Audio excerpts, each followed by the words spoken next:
कभी सोचा है कि कोई एडवेंचर टूर सिर्फ पहाड़ों पर चढ़ना ही नहीं बल्कि जिंदगी बदलने वाला एक अनुभव भी हो सकता है।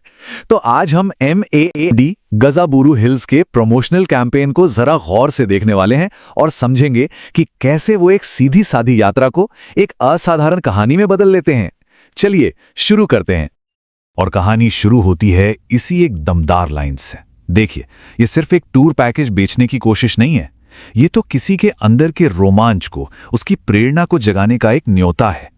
अकेली ये एक लाइन ही पूरे एडवेंचर का माहौल सेट कर देती है। तो कहानी का पहला पड़ाव वो है एक वादा, एक ऐसी याद बनाने का जिसे कोई कभी भूल नहीं पाएगा।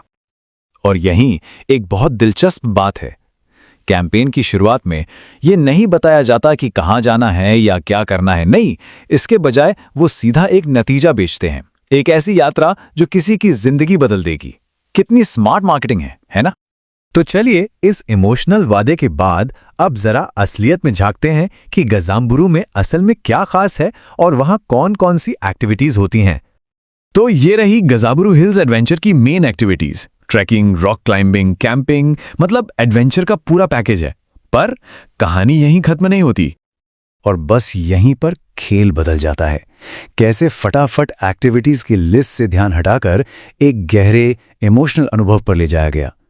असल में वो रॉक क्लाइंबिंग नहीं बेच रहे हैं, वो उस अनुभव की फीलिंग बेच रहे हैं। क्या कमाल का तरीका है।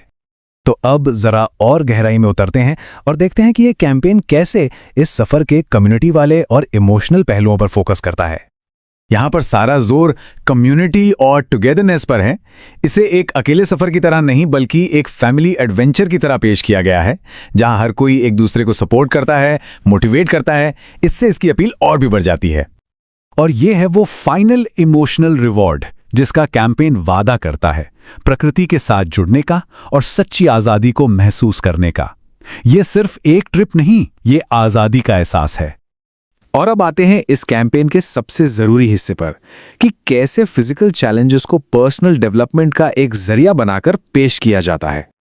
आमतौर पे हम सब यही सोचते हैं कि रॉक क्लाइंबिंग सिर्फ और सिर्फ ताकत का खेल है, और कैंपेन इसी आम धारणा को एक स्टार्टिंग पॉइंट की तरह इस्तेमाल करता है। और फिर आता है कैंपेन का सबसे बड़ा दांव। वो एक फिजिकल स्पॉट को एक जरूरी लाइफ स्किल सीखने का तरीका बताते हैं। ये तो पूरा नजरिया ही बदल देता है। ये स्लाइड बड़े शानदार ढंग से दिखाती है कि कैसे ये पूरा कैंपेन एक स्ट्रक्चर्ड रास्ते पे ले जाता है। शुरुआत होती है फिजिकल फिटनेस से, फिर बात आती है मेंटल फोकस और कॉन्फिडेंस की, फिर टीम वर्क और डिसिप्लिन सिखाया जाता है, और आखिर में एक सर्टिफिकेट और एक नई पहचान के साथ ये सफर पूरा होता है। तो क्या ये सिर्फ क्लाइंबिंग है या खुद को बदलने का एक पूरा प्रोसेस? और आखिर में कैंपेन अपना फाइनल मैसेज सामने रखता है जो एक छोटी सी यात्रा को जिंदगी भर की फिलॉसफी में बदल देता है। यह है पहली मुख्य टैगलाइन।